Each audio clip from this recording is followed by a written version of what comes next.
అక్రమ నిర్మాణాలపై హైడ్రా దూకుడు పెంచింది. చెరువులు, కుంటలు ఆక్రమణలపై దృష్టి సారించింది. ఇప్పటికే పలు నిర్మాణాలు కూల్చివేసిన హైడ్రా అధికారులు తాజాగా నాదం చెరువు బఫర్ జోన్ పై దృష్టి సారించింది.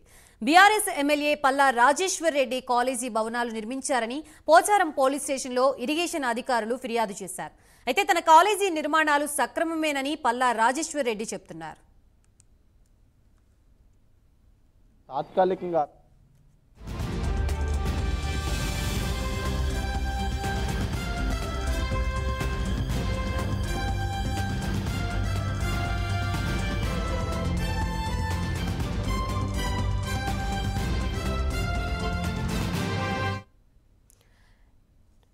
నాదం చెరువు దగ్గర కాలేజీలు కట్టారంటూ పలు ఆరోపణలు వస్తున్నాయి. ప్రస్తుతం ఇదే అంశానికి సంబంధించి మనకి పూర్తి అప్డేట్స్ ఇవ్వడానికి మా ప్రతినిధి చందు సిద్ధంగా ఉన్నారు. చందు,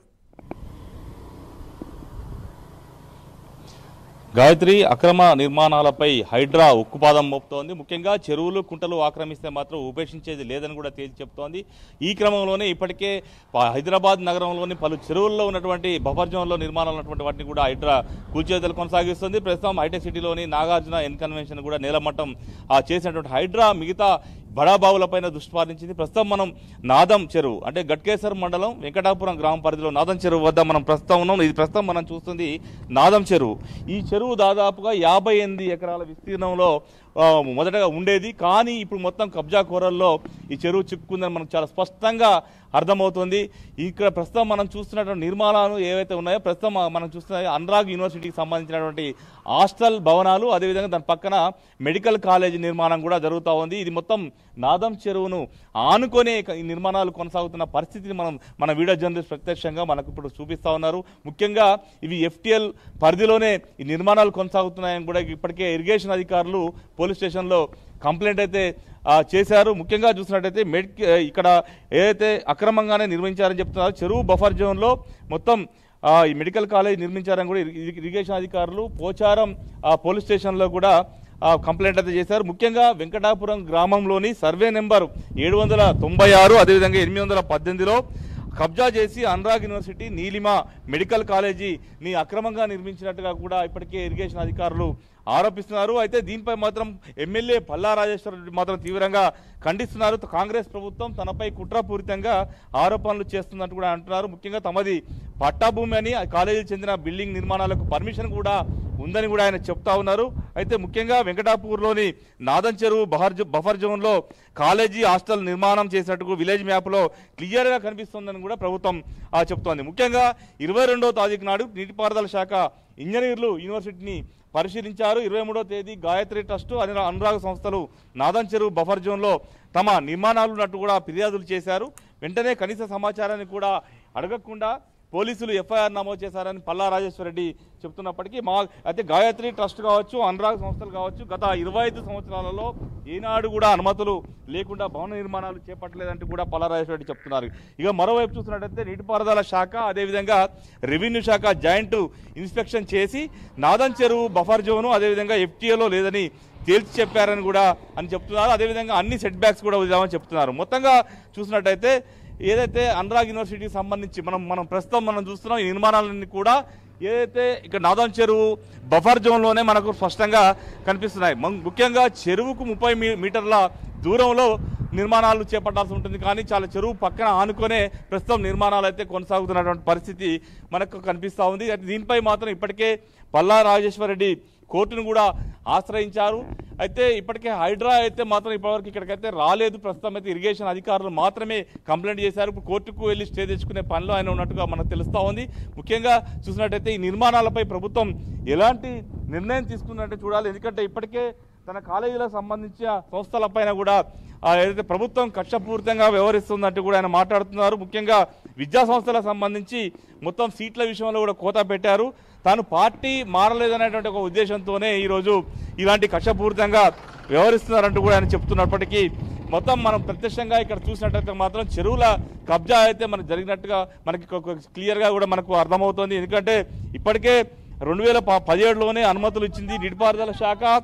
అధికారులపై ఒత్తిడి తెచ్చి మరో కేసు తనపై నమోదు చేశారని చెప్పి కూడా ఆయన చెప్తున్నారు. ముఖ్యంగా యూనివర్సిటీలో చాలా మంది విద్యార్థులు చదువుకుంటున్నారు. అయితే విద్యార్థుల ఇప్పుడు కనుక ఒకవేళ ఈ నిర్మాణాలను కూల్చినట్టయితే విద్యార్థులు చాలా నష్టపోయేటువంటి అవకాశం ఉంటుందంటూ కూడా ఆయన చెప్తున్నప్పటికీ ప్రస్తుతం ఈ చెరువు అయితే కొంత కబ్జా అయితే అయినట్టుగా మనకు చాలా స్పష్టంగా ఇక్కడ మనకి నిర్మాణాలను బట్టి అయితే అర్థమవుతుంది. ఒక యూనివర్సిటీకి సంబంధించిన వాళ్ళే కాదు, ఇంకా చాలా మంది కూడా చెరువులోనే ఇల్లు నిర్మించుకున్న పరిస్థితి మనకి ఇక్కడ కనిపిస్తోంది. హైదరాబాద్ నగరంలో ఉన్నటువంటి చాలా చెరువుల్లో కూడా ఇలాంటి పరిస్థితే మనకు కనిపిస్తూ ఉంది. చెరువులన్నీ కూడా ఆక్రమణకు గురయ్యాయి. ముఖ్యంగా మల్లారెడ్డి సంబంధించిన ఎమ్మెల్యే మల్లారెడ్డికి సంబంధించినటువంటి కాలేజీలు కూడా ఈరోజు చెరువుల్లోనే నిర్మించారని కూడా గతం నుంచి కూడా ఆరోపణలు వినిపిస్తున్నాయి. ముఖ్యంగా ప్రజాప్రతినిధులు ఎవరైతే ఉంటారో వాళ్ళకు సంబంధించినటువంటి నిర్మాణాన్ని కూడా చెరువుల్లోనే కట్టారనే ఆరోపణలు వినిపిస్తున్న నేపథ్యంలో హైడ్రా చాలా దూకుడుగా వ్యవహరిస్తోంది, ముందుకెళ్తా ఉంది. ప్రభుత్వం కూడా ఎలాంటి వారిని ఉపేక్షించేది లేదని చెప్తూ ముఖ్యంగా సీఎం రేవంత్ రెడ్డి మాట్లాడుతూ తను కూడా చాలా స్పష్టంగా చెప్తున్నారు. ఏదైతే ఖచ్చితంగా భగవద్గీత చెప్పిన దాని ప్రకారమే తాను నడుచుకుంటాను, ఖచ్చితంగా అక్రమ నిర్మాణాలపై చర్యలైతే చేపడతాం, అది పెద్దవాళ్ళైనా ఎవరైనా ఉపేక్షించేది లేదని కూడా చెప్తున్న పరిస్థితి. కొద్దిసేపటి క్రితమే ఎమ్మెల్సీ మాజీ మంత్రి మహేందర్ రెడ్డి కూడా ప్రెస్ మీట్ పెట్టి మాట్లాడారు. ఆయన కూడా చెప్పారు చాలా క్లియర్గా తన నిర్మాణం కనుక అక్రమం అని తేలితే ఖచ్చితంగా కూల్చేయండి అంటూ కూడా చెప్పారు. ముఖ్యంగా చూసినట్టయితే హైదరాబాద్లో ఉన్నటువంటి చాలా చెరువులకు సంబంధించి ఆక్రమణలో మొత్తం ఎమ్మెల్యేలు అదేవిధంగా ఎమ్మెల్సీలు వివిధ పార్టీల నాయకులందరూ కూడా ఈ చెరువులు ఆక్రమించిన దాంట్లో ఉన్నారు. కాబట్టి ఖచ్చితంగా చర్యలు చేపడితే ఖచ్చితంగా అందరిపైన చర్యలు చేపట్టాలని కూడా చెప్తున్నారు. ఒక్కొక్కరుగా కూడా తమ సక్రమం చెప్తున్నప్పటికీ అక్రమం అని తేలితే మాత్రం కూల్చండి అని చెప్తున్నారు. మరి ప్రభుత్వం మాత్రం దీన్ని సీరియస్గా తీసుకొని అందరి నిర్మాణాలు కూలగొడుతుందా, కొందరిని వదిలేస్తుందా అనేది మాత్రం చూడాల్సిన అవసరం అయితే మనకు కనిపిస్తోంది. ప్రస్తుతం అయితే అనురాగ్ యూనివర్సిటీకి సంబంధించినటువంటి చూసినట్టయితే మాత్రం ఈ నిర్మాణాలు ప్రస్తుతం మనకు వెనుక కనిపిస్తున్న నిర్మాణాలు అయితే కొంత చెరువులోనే ఉన్నట్టుగా కూడా మనకి ఇక్కడి నుంచి అయితే అర్థమవుతుంది. కానీ ఆయన ఎమ్మెల్యే పల్లా రాజేశ్వర రెడ్డి మాత్రం నిర్మాణాలు సక్రమం అని చెప్తున్నారు. మరి ప్రభుత్వం ఏం తెలుస్తుంది, ఈ నిర్మాణాలపై ఎలాంటి నిర్ణయం తీసుకుంది అని మాత్రం చూడాలి. గాయత్రి. రైట్ చందు, గతంలో 111 జీవో పరిధిలోనే చాలా మంది ఎమ్మెల్యేలు ఎమ్మెల్సీల ఇళ్లున్నాయంటూ కూడా మహేందర్ రెడ్డి చెప్పడం జరిగింది. అప్పటి ప్రభుత్వం అనుమతితోనే మేము కట్టుకున్నాము అని చెప్తున్నారు. ప్రస్తుతం ఈ ప్రభుత్వం వారిపై ఎటువంటి యాక్షన్ తీసుకునే అవకాశం ఉంది? అలాగే హైడ్రాకి సంబంధించి వీరు ఫోకస్ పెట్టినట్లుగా వీరందరిపై కూడా హైడ్రా దృష్టి పడితే హైడ్రా ఎటువంటి యాక్షన్ తీసుకునే అవకాశం ఉంది? అయితే 111 జీవోకు సంబంధించినటువంటి భూములకు సంబంధించిన అంశాల్లో హైడ్రా పరిధి అక్కడ 111 జీవోకు ఉందా లేదా అనేది మాత్రం ఇంకా ప్రభుత్వం నుంచి అయితే స్పష్టత అయితే లేదు. ఈ నేపథ్యంలో దానికి సంబంధించి ఇంకా ప్రభుత్వం ఇంకా ఎలాంటి డెసిషన్ అయితే తీసుకోలేదు. కాబట్టి మరి ఈ విషయంలో హైడ్రాకు ఎలాంటి పరిమితులు విధిస్తుంది, ఒకవేళ 111 జీవోలో ఉన్నటువంటి వాటిపై కూడా హైడ్రాకు విస్తరిస్తుందా, హైడ్రా కూల్చివేతలు ప్రారంభిస్తుందా అనేది మాత్రం ఇంకా ప్రభుత్వం నిర్ణయం తీసుకోవాల్సిన అవసరం ఉన్న నేపథ్యంలో కొద్దిసేపటి క్రితమే మహేందర్ రెడ్డి చెప్తూ తన నిర్మాణం ఏదైతే ఉందో మహేందర్ రెడ్డిది కూడా ఏదైతే హిమాయసాగర్ చెరువును ఆనుకొనే ఉన్నది, కానీ తనకు 14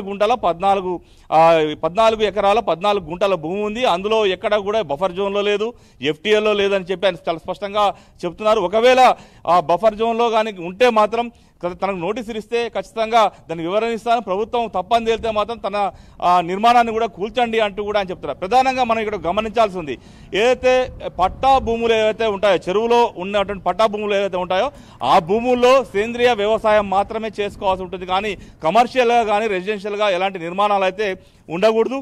అది చెరువును ఆనుకున్నట్టు భూములకు సంబంధించి ఒకవేళ చెరువులు ఆనుకొని లేని పట్టా భూములు ఏవైతే ఉంటాయో ఆ భూముల్లో మాత్రం నిర్మాణాలు అయితే చేసుకోవచ్చు. కానీ చెరువులను ఆనుకొని ఉన్నటువంటి భూముల్లో పట్టా ఉన్నప్పటికీ అక్కడ మాత్రం ఇల్లు నిర్మించుకోవడానికి కానీ కమర్షియల్ నిర్మాణాలు చేయడానికి కానీ ఎలాంటి పర్మిషన్ అయితే లేదు.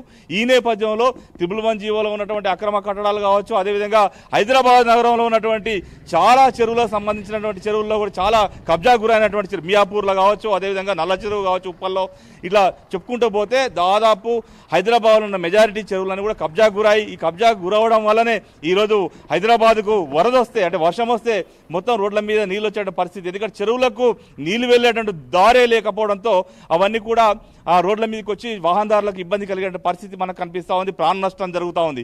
ఈ నేపథ్యంలో ప్రభుత్వం చాలా సీరియస్గా చెరువుల ఆక్రమణలపై దృష్టి సారించింది.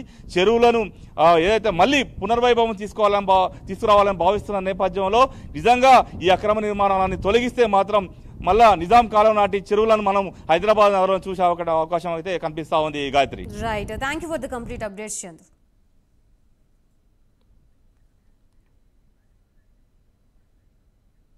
రైట్, మొత్తంగా చెరువుల ఆక్రమణలకు సంబంధించి హైడ్రా పూర్తి స్థాయిలో ఫోకస్ పెట్టినట్లుగా తెలుస్తుంది. దీనికి సంబంధించి ఈ నేపథ్యంలోనే చిన్నదామర్ల చెరువు దగ్గర నుంచి మనకి అక్రమ నిర్మాణాలకు సంబంధించి పూర్తి అప్డేట్స్ ఇవ్వడానికి మా ప్రతినిధి నాగేంద్ర సిద్ధంగా ఉన్నారు.